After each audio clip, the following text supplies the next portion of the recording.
Os amigos vão do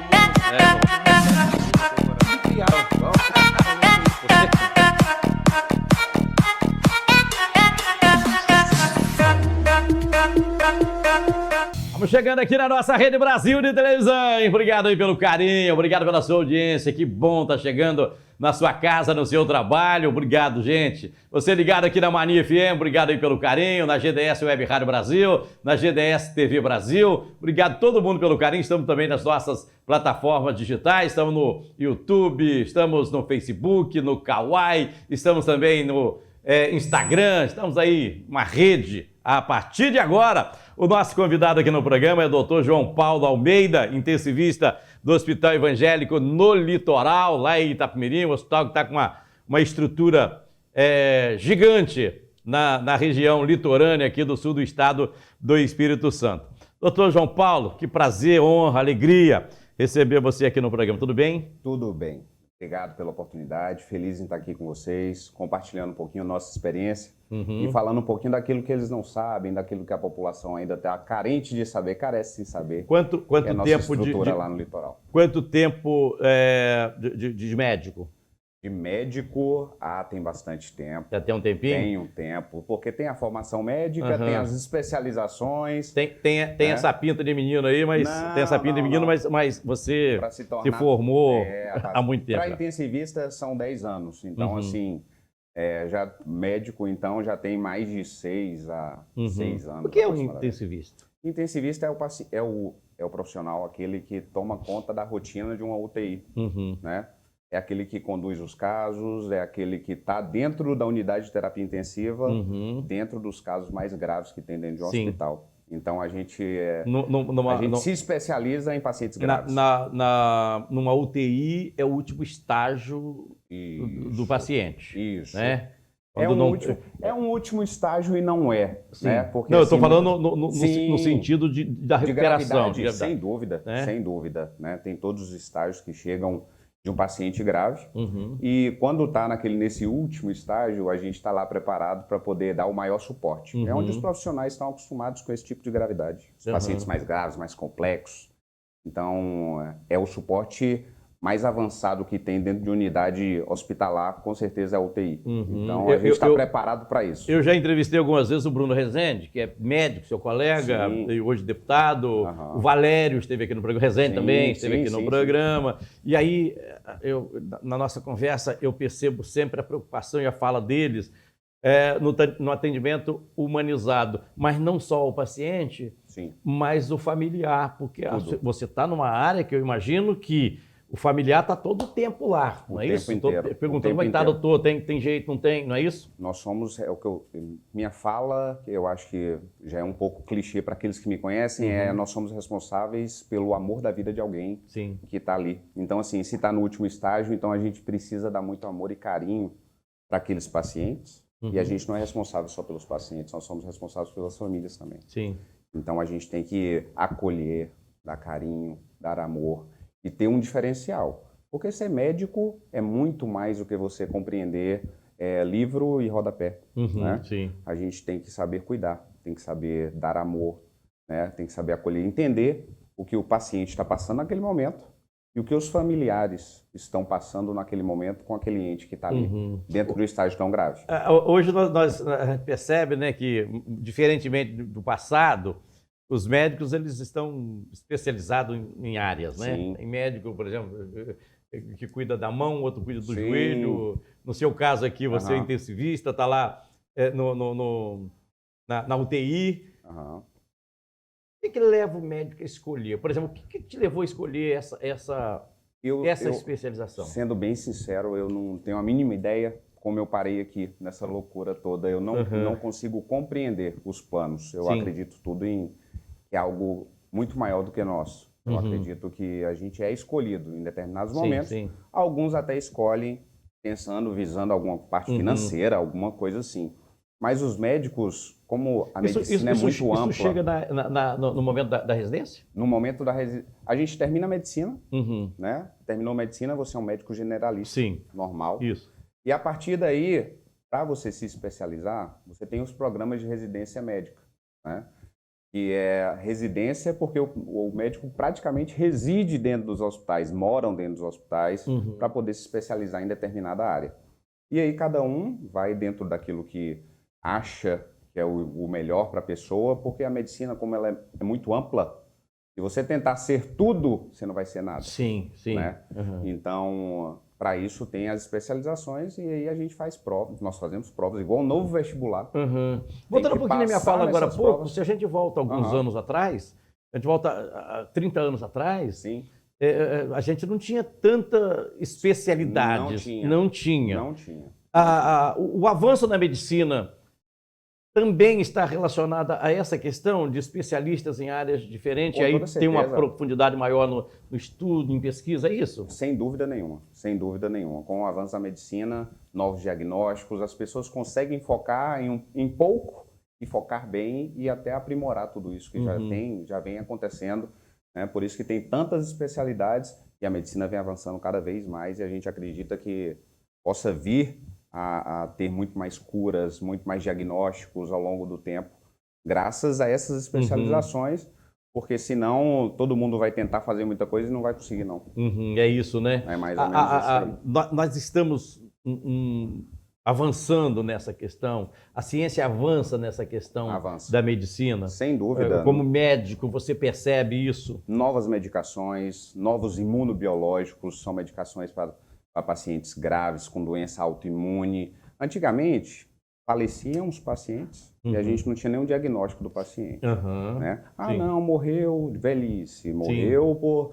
Não, porque alguma coisa, chegou a hora, mas não sabiam o diagnóstico. Hoje a gente diagnostica muito mais. Entendi. Né? Então, porque câncer não tinha antigamente. Tinha, mas não era diagnosticado. Né? Então, assim, a gente hoje tem uma ampla gama de exames e tudo mais, e a gente acredita que daqui 10 anos, 15 anos, 20 anos, isso vai ser muito diferente. Então, a gente tem que estar em constante evolução, estudando, sempre aprendendo, né? Porque você está lá na UTI. A UTI é um negócio assim, eu fui visitar minha sobrinha aqui no Hospital Evangélico e é um momento difícil, não é fácil não. É um ambiente tenso. É um ambiente que, para quem não está acostumado, você sai de lá pesado, não é? Como um ambiente hostil, que eu falo, né? Como é que é ser médico num ambiente desse? Porque... Olha, para ser médico dentro de um ambiente desse, você tem que tentar superar muita coisa. É isso, né? Você tem que tentar deixar alguns problemas de lado, né? Evidenciar que tudo aquilo ali, né, é mais importante do que você deixar as coisas de fora, do lado de fora mesmo, né? Tentar, mas a gente acaba sofrendo muito com aquilo que a gente presencia, então a gente acaba absorvendo, né? Então nós não somos máquinas, as pessoas acham, né, que médico não tem sentimento, que não tem aquilo, mas a gente naquele momento, a gente tem que parecer um pouco mais sereno, tem que passar confiança para a equipe.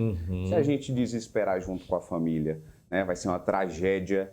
Então, é um ambiente em que as pessoas... O fator emocional deve ser assim, se o médico não estiver preparado, não é isso? Não está pronto para trabalhar dentro de uma UTI. Né? A gente tem que estar completamente sereno, tem muita correria dentro de um ambiente desse, porque pode acontecer qualquer coisa a qualquer momento. Sim. Então, é um ambiente difícil, pesado. Então, é por isso que a gente tem que ter esse acolhimento, tem que ter um ambiente mais humano, tem que fazer brincadeira. E aí tem momento, tem paciente que não tem jeito, que chegou a hora dele, usa todos os recursos, mas não tem jeito, não é? E aí você tem que estar preparado para isso também. Tem que estar preparado para isso, e é um momento muito difícil. Passar essas informações para a família, conversar com os familiares, você chegar, dar esse suporte em um momento em que às vezes nem você tem esse suporte para poder dar. Fala, quem sou eu para dar alguma palavra de apoio nessa família? O trabalho do médico é tão importante.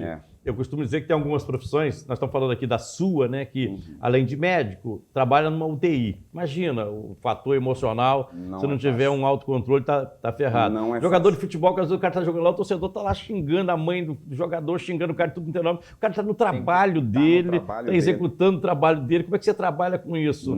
Então o fator emocional é uma coisa muito importante. E tem familiares que às vezes não compreendem. Sim, por isso mesmo que eu estou dizendo. Porque as famílias estão num momento difícil. Está com um familiar ali grave, né? e por não compreenderem medicina ou não compreenderem o momento, a gente tenta contornar ao máximo esse tipo de situação para fazer com que eles se sintam, não posso falar melhores, porque não tem como se sentir bem num momento desse, né? Mas eles possam ser menos atingidos por aquela tragédia. Nós né? vimos essa semana, uma médica que foi agredida por um pai e filho. Que coisa terrível, coisa triste aquilo. Aquela médica foi agredida fisicamente pelos pacientes. Sim. E aquela médica atendia 60 pacientes sozinha naquele momento. Você imagina, humanamente é quase impossível você... E nesse momento, né, porque ela foi agredida, ela não pôde dar suporte a uma senhora que estava infartada e a senhora infartou. Então, assim, hoje em dia o reconhecimento é muito difícil. A gente não pode fazer medicina pensando em reconhecimento. Né? Sim. Porque as pessoas falam que salvou a vida, entubou, fez tudo, saiu da UTI, não fez mais que a obrigação dele. Né? Então, assim, a gente fica feliz, mas a gente não pode esperar esse tipo de reconhecimento, não. A gente tem que trabalhar pensando que tudo que a gente está fazendo está valendo a pena. Né? Mas não aguardar esse tipo de reconhecimento da população. Às vezes não vem, né? É muito difícil. Não vem. Entendi. É difícil você pegar uma familiar que, dentro da UTI, porque a gente tem um contato mais difícil, às vezes quando sai para a enfermaria, aí fica tudo bem, o médico da enfermaria está tudo bem, né? Está ali, num momento mais tranquilo, todo mundo já passou pela gravidade. Mas dentro do ambiente de UTI, como você falou, é um ambiente muito pesado, então às vezes falta muito disso, né? E a população não compreende. Na época do Covid, era todo mundo muito herói, né? Herói, médicos são heróis. Mas assim, foi um momento e para todo mundo, para a maioria, na verdade, né? Passou. Então, mas a gente tem que continuar trabalhando, fazendo aquilo que a gente ama, né? Mas não esperar aquilo que talvez não venha. Esse tipo de reconhecimento é difícil. Cofril, o sabor a toda a prova, tem a melhor linguiça para o seu churrasco. É temperada, suculenta, gostosa demais, feita com pura carne de pernil, uma delícia, especial demais. A linguiça Cofril você encontra nos supermercados, mercearias, açougue do estado do Espírito Santo. É a estrela do seu churrasco. Vai fazer um churrasco, aí é só preparar aquele arroz temperado com bastante alho, feijão tropeiro, farofa, vinagrete, aquela cerveja gelada, amigo, e linguiça Cofril, que é a melhor do Brasil. Cofril, sabor a toda a prova.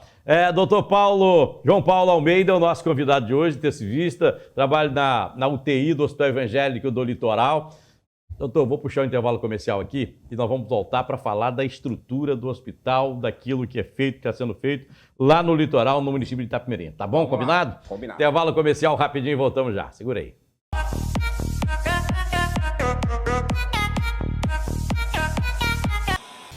Vamos de volta aqui na nossa Rede Brasil de televisão, na Mania FM, GDS Web Rádio Brasil, GDS TV Brasil. Que alegria grande tá chegando aí na sua casa. Hoje, Dr. João Paulo Almeida, intensivista do Hospital Evangélico do município de Itapemirim, está aqui com a gente, conversando, batendo um papo. Falamos um pouco aqui da vida do médico e da vida dele, da vida de um médico, principalmente aquele que trabalha numa UTI, que é muito difícil, que não é fácil, que é muito complicado.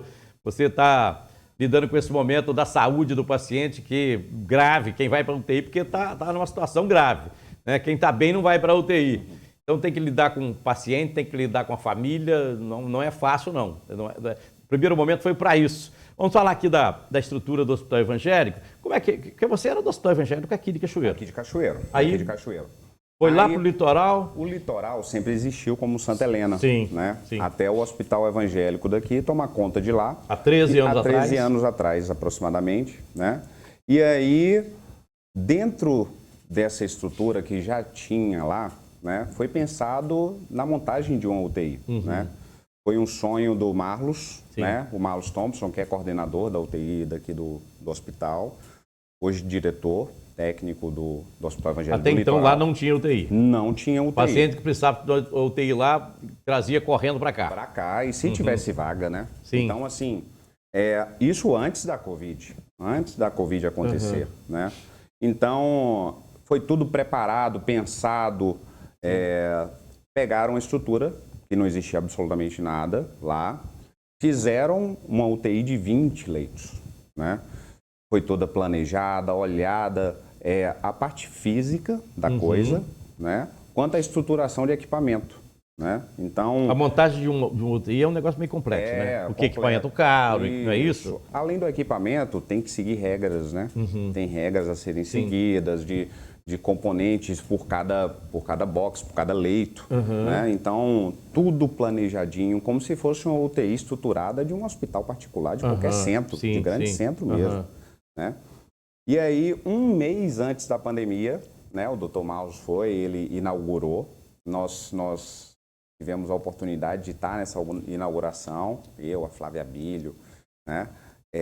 Então, começamos lá, um mês depois, começou a pandemia e aquela loucura toda. Então, nossa estruturação foi antes da pandemia, não foi algo feito nas pressas, não foi nada, faz de qualquer jeito, para a gente precisava, por causa de demanda. A estrutura veio antes da pandemia. Veio antes da pandemia. E o hospital e aquela UTI teve um papel importantíssimo no momento da pandemia, né? No momento porque o que acontece, né? No momento da pandemia, em que teve o boom da pandemia, nós já tínhamos a estruturação de uma UTI 100%, né? Com os melhores aparelhos, nada que foi buscado a partir do governo, manda o que tem, naquela correria, aquela coisa, né? Então, como nós tínhamos a estruturação e nós viramos Covid um mês depois, graças à estrutura que a gente tinha, né? E a equipe que o Marlos montou, né? Porque não adianta você ter estrutura dentro de unidade de terapia intensiva. Você tem que ter aqueles qualificados para que sabem utilizar aquela estrutura. Sim. Né? Então, graças à equipe que a gente conseguiu formar... Porque tem essa questão também, né? Não adianta ter UTI e ter um plantonista, um médico, enfim, que não sabe aquilo que está fazendo lá dentro. Sim. Né? Então, e muitos hospitais enfrentaram essa questão, por a questão até de necessidade, tiveram que utilizar profissional sem aquela dúvida. Especialidade ali, não é isso? Era isso mesmo. E foi isso, mais ou menos isso que aconteceu. E graças, né, a gente ter o Marlos à frente disso, com uma residência médica, ele que é chefe de residência de clínica, né, ele que é intensivista, cardiologista e montou uma equipe qualificada, a gente teve números excelentes dentro da pandemia. Né? A primeira referência que tivemos aqui no sul do estado foi a Santa Casa. Né?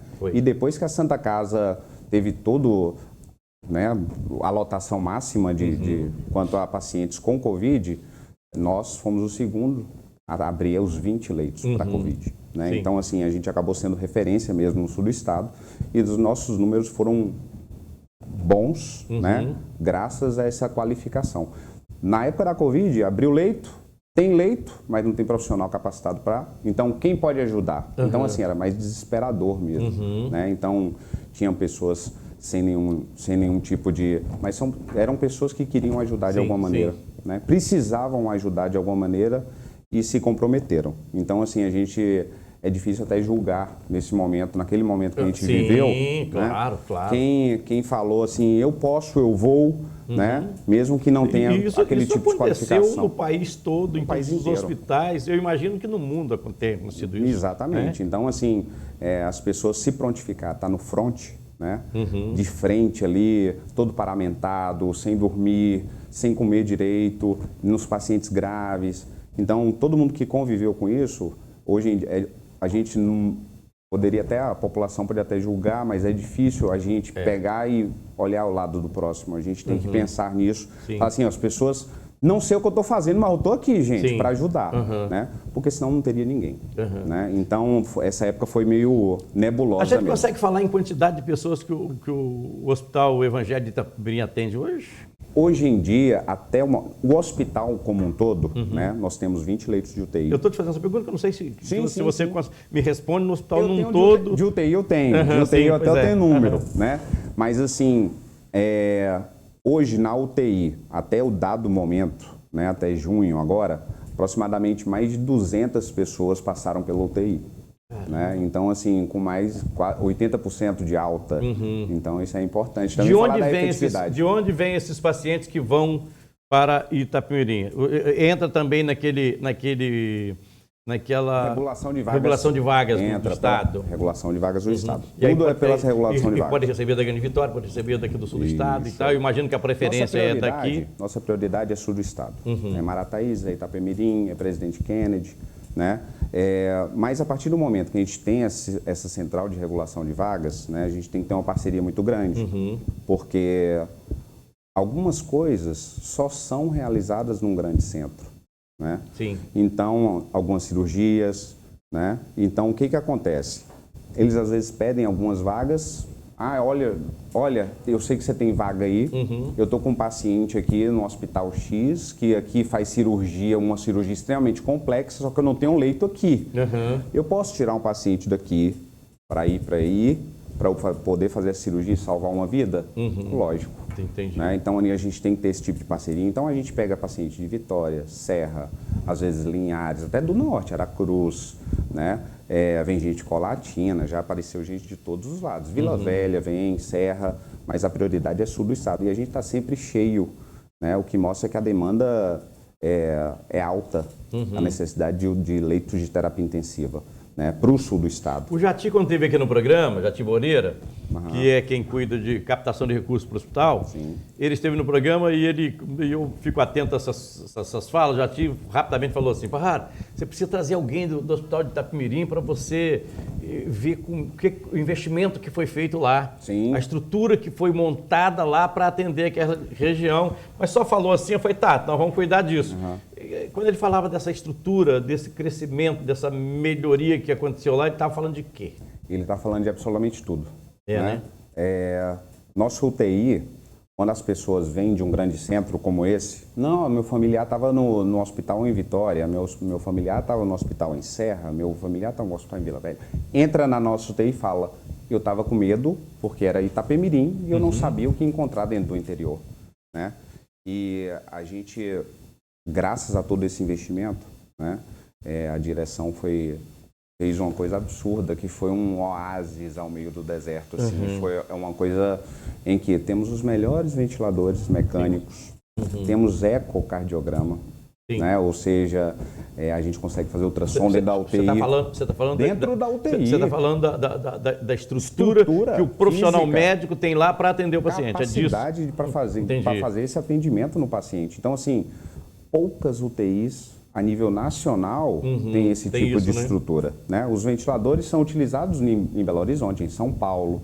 Né? Então, os profissionais, quando a gente mostra uma foto da UTI, falam, nossa, você tem tudo isso lá dentro? Eu falo, temos, nós temos. Né? E isso é em Itapemirim. E para gente, né? Parece um portal que a gente entra. Para a gente até compreender um pouquinho mais de maneira didática, eu estou aqui, você falando, eu estou imaginando. Eu estou imaginando, antes da UTI lá do Hospital Evangélico de Itapemirim, quando o paciente estava lá no leito, necessitando de uma UTI, não tinha aquela UTI lá, internada naquela região, aí tinha que buscar uma vaga aqui no Evangélico, aqui, na Santa Casa aqui, ou em Vitória, tentar encontrar uma vaga para fazer a transferência. Né? E é desesperador. Não é isso? Tá? É desesperador para a família, né? É desesperador para o médico que está assistindo o paciente, porque você sabe que precisa e que você às vezes não tem aquele suporte no local onde você está atendendo o paciente. Né? E o que você pode fazer a mais se você não tem essa estrutura? Né? Aí colocava paciente na central de vagas e oração. E tem que orar muito para aparecer algo em algum lugar. Né? Porque tem muita gente precisando, é muita gente doente. Hoje em dia tem muito mais recurso. Né? Hoje em dia as pessoas chegam mais, vão mais, se preocupam mais. Então tem mais gente precisando, tem mais gente sendo diagnosticada, tem mais gente precisando de UTI. Fala um pouquinho da sua estrutura humana lá da UTI, da sua equipe. Estou falando dos seus colegas médicos, dos enfermeiros e tal, porque nós estamos falando aqui do médico, mas outros profissionais da UTI convivem na mesma situação. Na mesma situação. Nós somos um só. Lá a minha equipe é única, né? Ninguém vence sozinho, ninguém perde sozinho. Né? Então nós somos médicos, né, que tem coordenação, aí tem os meus médicos rotinas que são extremamente qualificados, né? Temos nefrologista, né? O Dr. Rodrigo Mion está lá conosco, tem o Dr. Pablo, que é intensivista, o Dr. Cristianini, né? Então, a partir deles, aí temos médicos plantonistas. Disso temos a coordenação da enfermagem, né? Que é a Milka, que coordena toda a equipe de enfermagem, temos todos os enfermeiros, técnicos de enfermagem, né? Então, assim, fisioterapia, e tem a Ana Paula com a equipe da fisioterapia, né, que é a nossa coordenadora. Depois da físio, temos nutrição, temos psicólogo, temos assistente social. É uma estrutura, né? Que é muita gente. É uma estrutura que quem está de fora não entende um negócio desse, né? não, gente. E a gente tem, todos os dias, né, em uma unidade de terapia intensiva, fazer os rounds multidisciplinares. Né? Então, sentamos todos, né, de toda essa equipe multidisciplinar, psicólogo, fisioterapeuta, enfermeiro, para falar individualmente de cada paciente. Né? Então, a gente conversa sobre o que está acontecendo e a gente planeja para cada paciente, né, de acordo com sua especialidade, o que a gente pode fazer para esse paciente, melhorar esse paciente. Então, é todo mundo mesmo. Não tem uma pessoa só. A equipe anda como um todo, corre como um todo, chora como um todo, sorri como um todo. Né? Mas é uma estrutura ampla, né? Que todo mundo, graças a Deus, né, tem o mesmo objetivo.